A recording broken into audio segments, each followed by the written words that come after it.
Ar finansējumu principu nauda seko bērnam.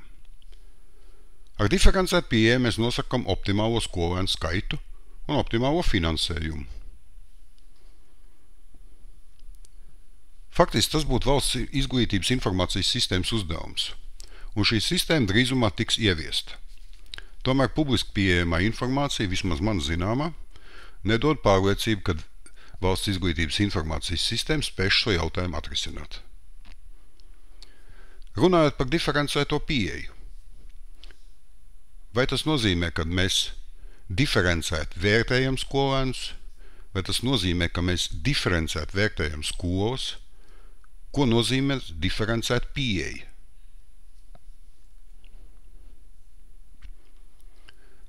Tāpat mēs šajā ziņojumā redzam pamatīgi izstrādāt, un tas ir tiešām interesanti, un manuprāt tāds ir pirmo reizi redzams, skolēnu skaits par rajoniem, par novadiem, par skolām.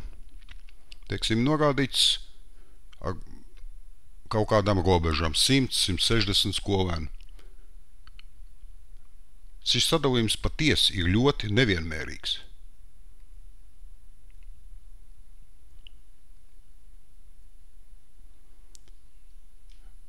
Tomēr šī nevienmērība ir tāda, kad viņa pati par sevi mudina meklēt kaut kādu jaunu pieeju šai problēmai. Pieeja, kā es minēšu vēlāk, tikai koncentrējot skolas, veidojot tās lielākas, kas it kā no ekonomiskā viedokļa ir pamatoti. Tomēr vai tas kaut kādā veidā spēs paaugstināt zināšanu līmeni?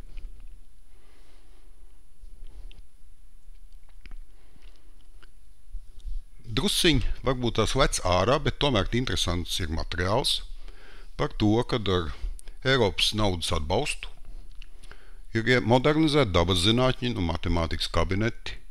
Dabas zinātnes un matemātikas mēs mācāmies it kā ar jauniem paņēmieniem. Tomēr arī šie paņēmieni man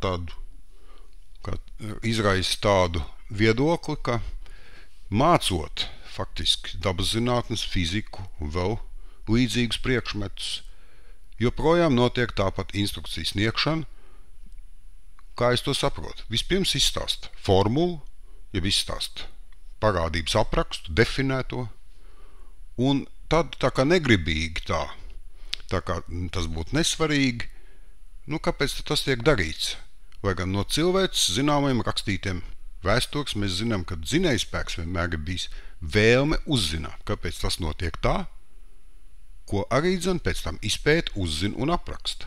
It kā šis posms, kāpēc tas tā notiek, kurā vietā mēs to piemērojam, tas it kā paliek vairāk tādā teorētiskā plāksnē.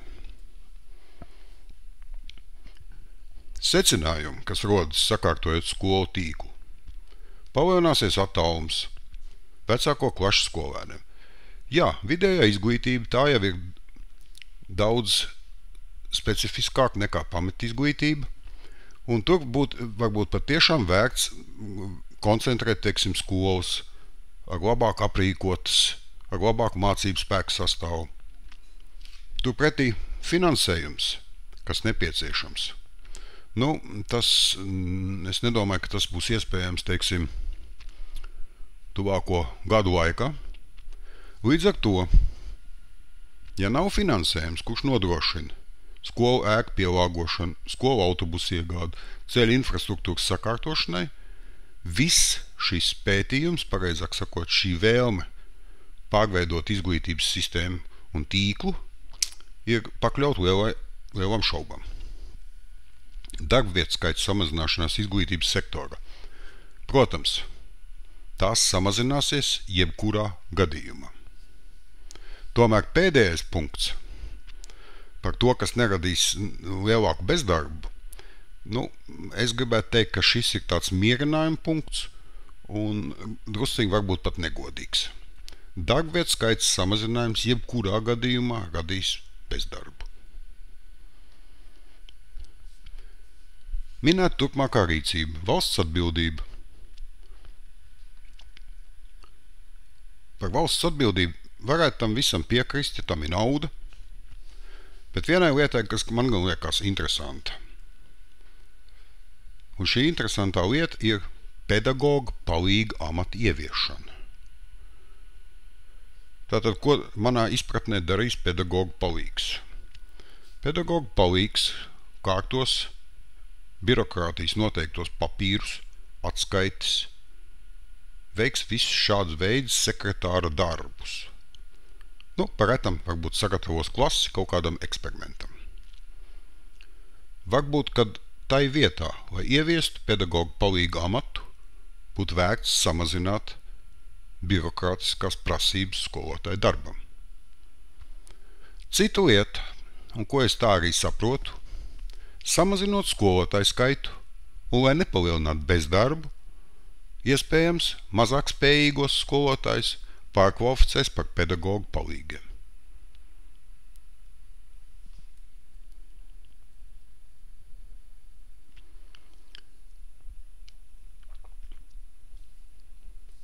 Sniegt informāciju par virtuālās pedagoga darba samaksas finansēšanas principu nauda seko skolēnam, modelēšanas ieviešanas rezultātiem.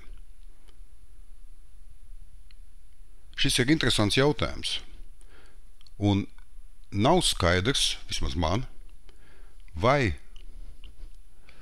šis būs valsts izglītības informācijas sistēmas uzdevums, kura optimizēt ar datoru palīdzību veidos sistēmu naudu sekos skolēnam, pareizāk sakot, tā rēķinās. Tik un tik skolēni, tik un tik nauda, vai arī šī sistēma būs tikai skolēnu atrašanās vieta, es domāju, skolu uzskaite un reģistrācija, kā skolēns maina mācību vietas. Par to publiskas informācijas nav, līdz ar to arī man ir šaubas. Kā jau minēts, statistika. Izglītības iestāžu skaits, klašu skaits, skolēnu skaits. Es teiktu, ka diezgan nozīmīgi un liela skaitļi. Kā mēs varam veikt skolu datorizāciju? Tradicionālais priekšstats ir tāds. Ir dators, un ļoti labi, ja katrā klasē uz katra galda ir viens dators. Ja mēs pieņemam optimālu to, ka 2 skolēniem būtu jābūt viens dators, datorklases aprīkošanai ir nepieciešams skolotājiem dators, printers, komunikācija iekārtas. Rezultātā ir nepieciešams 120 000 datori un jāaprīko 15 000 klases. Kāds ir rezultāts? Izdevumi orientējoši ir 99 miljonu lati.